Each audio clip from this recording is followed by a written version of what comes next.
Hamas को लेकर times of Israel की रिपोर्ट में बड़ा दावा किया गया। हमास से घायल लड़ाकों को एम्बुलेंस से मिस्र भेजने की कोशिश की। अमेरिकी अधिकारी के हवाले से हमास पर बड़ा दावा।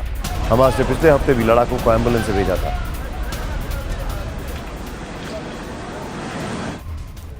गाजा के अल कुदस अस्पताल के पास भीषण बमबारी हुई। इजरायली सेना ने की बमबारी से जबरदस्त नुकसान पहुंचा है। बमबारी के बाद धुएं और धूल का गुबार दिखाई दिया है।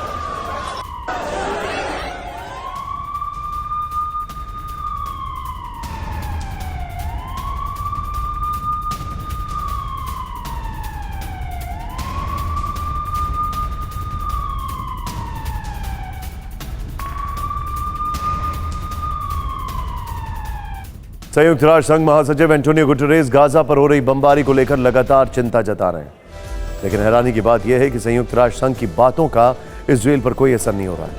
हमास को टारगेट करने की बात कहकर इजरायली सेना गाजा के अस्पतालों को कैसे निशाना बना रही है, आपको दिखाते हैं। गाजा पट्टी का सबसे बड़ा अस्पताल अल शिफा इजराइल के बारूद से फिर दहल गया। धमाके के बाद अस्पताल में चीख पुकार मच गई। आईडीएफ का बारूद अल शिफा हॉस्पिटल के गेट के पास गिरा। हमले के बाद धुएं का गुब्बार उठ गया। इजरायली सेना अल शिफा अस्पताल पर बार बार हमले कर रही है। आईडीएफ ने पिछले हफ्ते दावा किया था कि अल शिफा अस्पताल हमास का कमांड और कंट्रोल सेंटर है। अल शिफा अस्पताल जैसा हमला इंडोनेशियन अस्पताल के पास भी हुआ। हमला इतना विध्वंसक था कि इससे पूरी इमारत बर्बाद हो गई। धमाके के बाद आग लग गई। इजरायली सेना ने गाजा पट्टी के 3 बड़े अस्पतालों पर कई बार हमले किए हैं।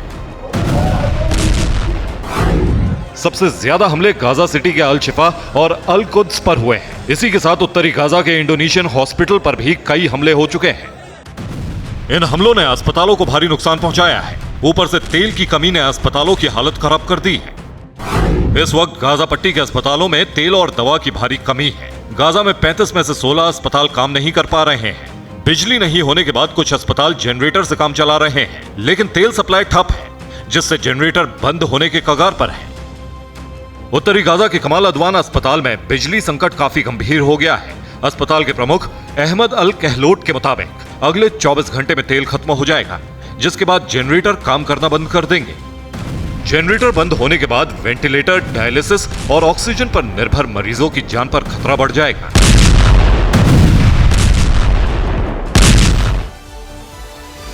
इजरायली सेना के हमलों ने गाजा पट्टी को कब्रिस्तान जैसा बना दिया। इस वक्त गाजा में हजारों लोग घायल हैं, लेकिन उन्हें इलाज नहीं मिल पा रहा है। संयुक्त राष्ट्र संघ ने कल ही कहा गाजा में रहने वाले करीब 15 लाख लोग बेघर हो चुके हैं। पिछले 29 दिन से जारी युद्ध में 105 मेडिकल सेंटर्स पर हमला हुआ है। अब तक 150 स्वास्थ्यकर्मी मारे जा चुके हैं। 27 एम्बुलेंसेस, 105 मेडिकल सेंटर पर हमला हुआ है। नंबर्स देखिए, स्टैगरिंग फिगर्स जिसको कहते हैं। 150 स्वास्थ्यकर्मी मारे गए हैं, 27 एम्बुलेंस बर्बाद हो गई हैं। फिलिस्तीन स्वास्थ्य मंत्रालय के मुताबिक अब तक 9,488 लोगों की जान जा चुकी है। मारे गए लोगों में ये नंबर देख रहे हैं आप, 3,900 बच्चे, जबकि 2,500 से ज्यादा महिलाएं हैं। 66% सिर्फ महिलाएं और बच्चे हैं जो मारे गए। United nation relief and work agency यानी UNRWA के मुताबिक युद्ध शुरू होने के बाद से अब तक गाजा में हर रोज औसतन 420 बच्चों की मौत हो रही है या वो घायल हो रहे हैं। गाजा में बरस रहे बारूद के बीच हर रोज 180 बच्चों का जन्म हो रहा है। इस वक्त पूरे गाजा पट्टी में 50,000 महिलाएं गर्भवती हैं। गाजा पट्टी पर बरस रहे बारूद ने सबसे ज्यादा शिकार बच्चों और महिलाओं को बनाया है। यह अल शिफा हॉस्पिटल के बाहर की तस्वीर है। छोटे छोटे बच्चे हाथों में कैंडल लिए अस्पताल पर बमबारी रोकने की अपील कर रहे हैं। सीधे चलूंगा, बिपिन चौबे इस वक्त मेरे साथ हैं। बिपिन जुड़ चुके हैं मेरे साथ इस वक्त तेल अवीव से, अगर मैं गलत नहीं हूं, और अब से ठीक 22 घंटे पहले, बल्कि बिपिन इसी स्टूडियो में इसी जगह से आपके सामने शो कर रहे थे। Right now is in Israel. What a commitment. Bipin, मुझे ये बताइए, आप अभी अभी वहां पर लैंड करें, what is the feel, what is the pulse there?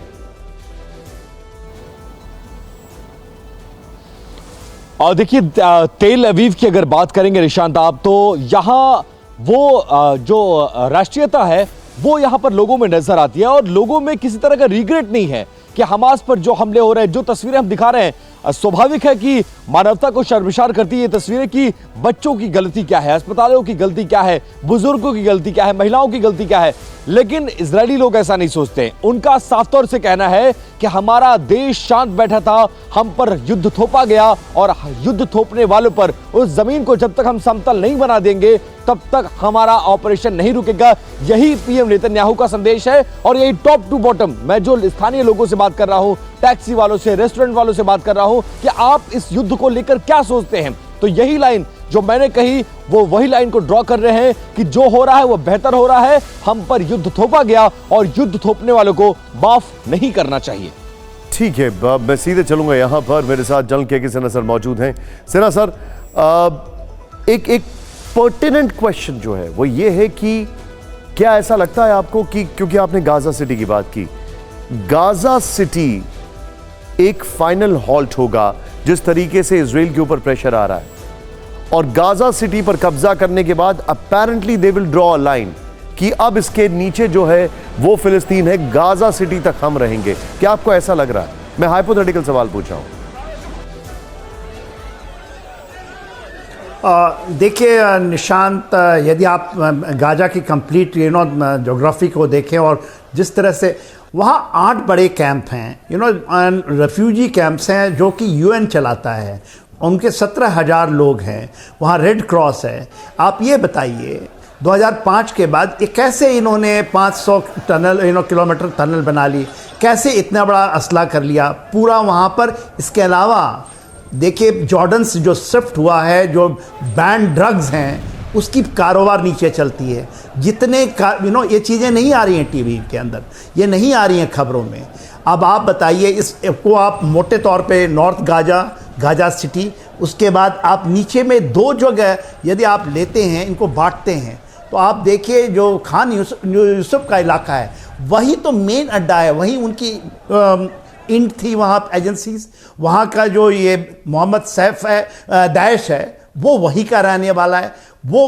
और ये 8 कैंप्स हैं। अभी तो एक ही कैंप जबेलिया का नाम आप सुन रहे हैं ना, अभी बीच कैंप का आप नाम सुनिएगा। बीच कैंप में जो है वो मेजर है, अल सफा हॉस्पिटल उसके नज़दीक है। ये जो अड्डे हैं, अब आप बताइए एक मिलिट्री ऑपरेशंस जिसमें चलता है, तो आप इजराइल की तरफ से देखिए, ये बहुत अच्छा है मानवता का। मगर मानवता के लिए जब आपको ये कहा जाता है कि आप निकलिए, यहाँ से निकलिए, आपको लीफलेट गिराए जाते हैं, हमें नहीं लगता है जो वाडी गाजा से ये आराम से निकल सकते हैं। नहीं, लेकिन सर क्या आपको ऐसा लगता है कि गाजा एक फतेह करने के बाद, गाजा शहर फतेह करने के बाद इजराइल की फोर्सेस रुकेंगी या आईडीएफ उससे भी आगे बढ़ेंगी? अभी तो उनका मेन टारगेट है वाडी गाजा के ऊपर पूरा क्लियरेंस। उसमें केवल आपके मेरे अनुसार 65% टनल्स हैं। देखिए टोटल टनल की संख्या वहाँ पर 1300 की है, 150 ध्वस्त हो चुके हैं, 300 का और एक रिपोर्ट आ रहा है। मगर यदि आपको नीचे जाना पड़ेगा तो जैसे आपने देखा उस इलाके में खान यूसुफ में 25% टनल्स हैं और वो डेंजरस टनल्स हैं। ठीक है, वो सीधा का सीधा निकलता है इजिप्ट की तरफ। ठीक है, अब आप ये बताइए यदि आपको टनल से बर्बाद, हमास को यदि खत्म करना है, आप या तो हम तो फिर जिंदा रहने दें। यदि इजराइल की मैं मिलिट्री की तरफ से देखता हूं या इजराइल के लीडरशिप की तरफ से देखता हूं तो उनके पास कोई चारा नहीं है कि पूरे के पूरे 41 kilometre by 10 kilometre you have to sanitise. Got your point sir, got your point. यानी Gaza will not be the final, Gaza city will not be the final halt. Sinha sir बहुत बहुत शुक्रिया हमारे साथ जुड़ने के लिए, thank you very much sir. मैं आपको रोकूंगा, थोड़ा समय कम है, लेकिन इजराइल के हमले में सिर्फ अस्पताल और एम्बुलेंस ही तबाह नहीं हुए हैं। आईडीएफ की बमबारी में गाजा पट्टी के दर्जनों स्कूल, यूनिवर्सिटी मिट्टी में मिल चुके हैं। आज ही आईडीएफ ने संयुक्त राष्ट्र संघ के स्कूल पर जबरदस्त हमला किया।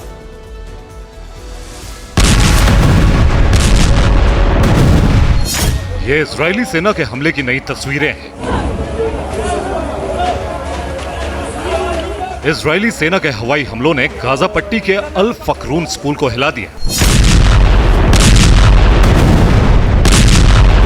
अल फकरून स्कूल संयुक्त राष्ट्र संघ द्वारा चलाया जाता था।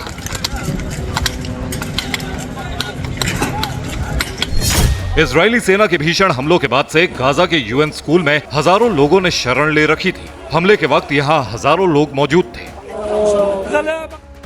फिलिस्तीन स्वास्थ्य मंत्रालय के मुताबिक यूएन स्कूल पर हुए हमले में 15 लोगों की मौत हो गई, 70 लोग घायल हुए हैं।